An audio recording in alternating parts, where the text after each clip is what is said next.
नमस्कार दोस्तों, आज आप लोग सुनेंगे करवा चौथ महात्मा और कथा। 2023 में 1 नवंबर बुधवार के दिन करवा चौथ का व्रत रखा जाएगा। करवा चौथ की तिथि 31 अक्टूबर 2023 मंगलवार के दिन रात्रि 9:30 से शुरू हो जाएगी। वहीं 1 नवंबर को चंद्र दर्शन के बाद रात 9:10 पर समाप्त हो जाएंगी। पूजा का शुभ समय 1 नवंबर शाम 5:54 से लेकर 7:02 तक रहेगा। करवा चौथ व्रत कथा।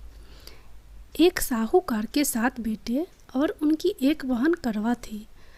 सभी 7 भाई अपनी बहन से बहुत प्यार करते थे, यहाँ तक कि वे पहले उसे खाना खिलाते और बाद में स्वयं खाना खाते थे। एक बार उनकी बहन ससुराल से मायके आई हुई थी। शाम को भाई जब अपना व्यापार व्यवसाय बंद कर घर आए तो देखा उनकी बहन बहुत व्याकुल थी। सभी भाई खाना खाने बैठे और अपनी बहन से भी खाने का आग्रह करने लगे, लेकिन बहन ने बताया कि उसका आज करवा चौथ का निर्जल व्रत है और वह खाना सिर्फ चंद्रमा को देखकर उसे अर्घ देकर ही खा सकती है। चूँकि चंद्रमा अभी तक नहीं निकला है, इसलिए वह भूख प्यास से व्याकुल हो उठी है। सबसे छोटा भाई को अपनी बहन की हालत देखी नहीं जाती और वह दूर पीपल के पेड़ पर एक दीपक जलाकर चलनी की ओट में रख देता है। दूर से देखने पर वह ऐसा प्रतीत होता है कि जैसे चतुर्थी का चांद उदित हो रहा हो। इसके बाद भाई अपनी बहन को बताता है कि चांद निकल आया, तुम उसे अर्घ देने के बाद भोजन कर सकती हो। बहन खुशी के मारे सीढ़ियों पर चढ़कर चांद को देखती है, उसे अर्घ देकर खाना खाने बैठ जाती है। वह पहला टुकड़ा मुंह में डालती है तो उसे छींक आ जाती है, दूसरा टुकड़ा डालती है तो उसमें बाल निकल आता है और जैसे ही तीसरा टुकड़ा मुंह में डालने की कोशिश करती है तो उसके पति की मृत्यु का समाचार उसे मिलता है। वह बौखला जाती है। उसकी भाभी उसे सच्चाई से अवगत करवाती है कि उसके साथ ऐसा क्यों हुआ। करवा चौथ का व्रत गलत तरीके से टूटने के कारण देवता उससे नाराज हो गए और उन्होंने ऐसा किया। सच्चाई जानने के बाद करवा निश्चय करती है कि वह अपने पति का अंतिम संस्कार नहीं होने देगी और अपने सतीत्व से उन्हें पुनः जीवन दिलाकर रहेगी। वह पूरे 1 साल तक अपने पति के शव के पास बैठी रहती है, उसकी देखभाल करती है, उसके ऊपर उगने वाली सुईनुमा घास को वह एकत्रित करती जाती है। 1 साल बाद फिर करवा चौथ का दिन आता है। उसकी सभी भाभियाँ करवा चौथ का व्रत रखती है। जब भाभियाँ उससे आशीर्वाद लेने आती है तो वह प्रत्येक भाभी से यम सुई ले लो, पी सुई दे दो, पिया सुई दे दो, मुझे भी अपनी जैसी सुहागिन बना दो, ऐसा आग्रह करती है। लेकिन हर बार भाभी उसे अगली भाभी से आग्रह करने का कह चली जाती है। इस प्रकार जब 6ठे नंबर की भाभी आती है तो करवा उससे भी यही बात दोहराती है। यह भाभी उसे बताती है कि चूँकि सबसे छोटे भाई की वजह से उसका व्रत टूटा था, अतः उसकी पत्नी में ही शक्ति है कि वह तुम्हारे पति को दोबारा जीवित कर सकती है। इसलिए जब वह आए तो तुम उसे पकड़ लेना और जब तक वह तुम्हारे पति को जिंदा न कर दे उसे नहीं छोड़ना, ऐसा कहकर वह चली जाती है। सबसे अंत में छोटी भाभी आती है। करवा उनसे भी सुहागिन बनने का आग्रह करती है, लेकिन वह टाल मटोल करने लगती है। इसे देख करवा उन्हें जोर से पकड़ लेती है और अपने सुहाग को जिंदा करने के लिए कहती है। भाभी उससे छुड़ाने के लिए नोचती है, खसोटती है, लेकिन करवा नहीं छोड़ती है। अंत में उसका तपस्या को देख भाभी पसीज जाती है और अपनी छोटी अंगुली को चीर कर उसमें से अमृत उसके पति के मुंह में डाल देती है। करवा का पति तुरंत श्री गणेश कहता हुआ उठ बैठता है। इस प्रकार प्रभु कृपा से उसकी छोटी भाभी के माध्यम से करवा को अपना सुहाग वापस मिल जाता है। हे श्री गणेश महागौरी, जिस प्रकार करवा को चिर सुहागन का वरदान आपसे मिला है, वैसा ही सब सुहागिनों को मिले। इसी प्रकार करवा चौथ व्रत का एक दूसरी कथा भी है।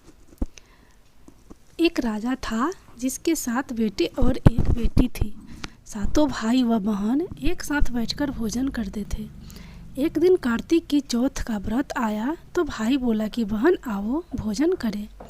बहन बोली कि आज करवा चौथ का व्रत है, चांद उगने पर खाऊंगी। तब भाइयों ने सोचा कि चांद उगने तक बहन भूखी रहेगी, तो एक भाई ने दिया जलाया, दूसरे भाई ने छन्नी लेकर उसे ढका और नकली चांद दिखाकर बहन से कहने लगे कि चल चांद उग आया है, अर्घ दे दे। बहन ने अपनी भाभियों से कहा कि चलो अर्घ दे दो। भाभियाँ बोली तुम्हारा चांद उगा होगा, हमारा चांद तो रात को उगेगा।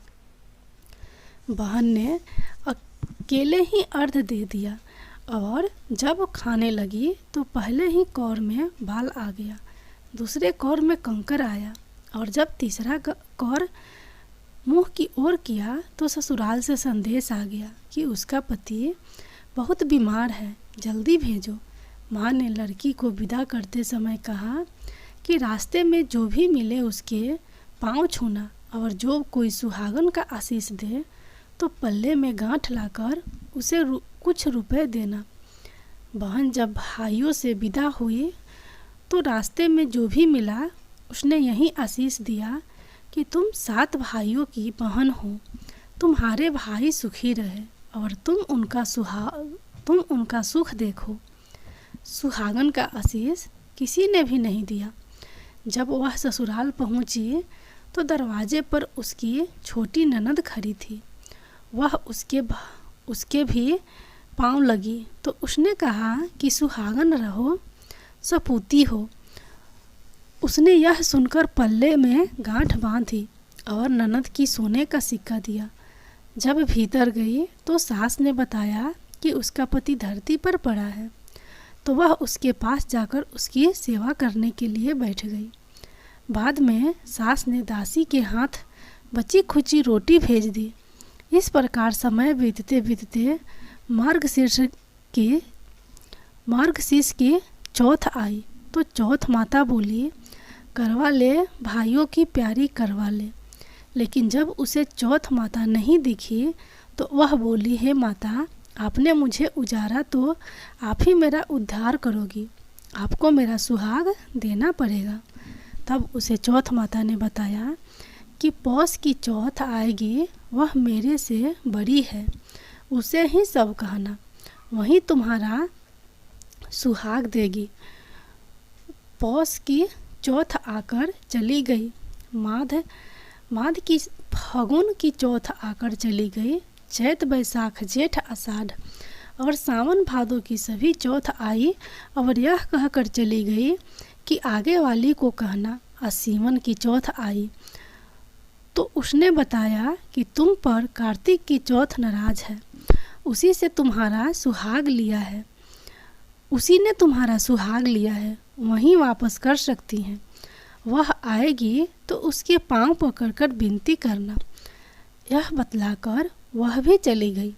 जब कार्तिक चौथ आई तो वह गुस्से से बोली भाइयों की प्यारी करवा ले, दिन में चांद उगानी करवा ले, व्रत खंडन करने वाली करवा ले, भूखी करवा ले। तो यह सुनकर चौथ माता को देखकर उसके पांव पकड़कर गिड़गिड़ाने लगी। हे चौथ माता, मेरा सुहाग तुम्हारे हाथ में है, आप ही मुझे सुहागन करे। तो माता बोली पापिन हत्यारिनी, मेरे पांव पकड़कर क्यों बैठ गई। तब वह बोली कि जो मुझसे भूल हुई है उसे क्षमा कर दो अब भूल नहीं करूँगी। तो चौथ माता प्रसन्न होकर अपनी आँखों से काजल व नाखूनों से मेहंदी और छींके से रोली लेकर छोटी अंगुली से उसके आदमी पर छींटा दिया तो वह उठकर बैठ गया और बोला कि आज मैं बहुत सोया। वह बोली, सोए हुए तो आपको 12 महीने हो गए, अब जाकर चौथ माता ने सुहाग लौटाया है। जिस तरह से साहूकार की बेटी को सुहाग दिया, उसी तरह चौथ माता सबको सुहागिन रखे। यही करवा चौथ के व्रत की पुरातन महिमा है।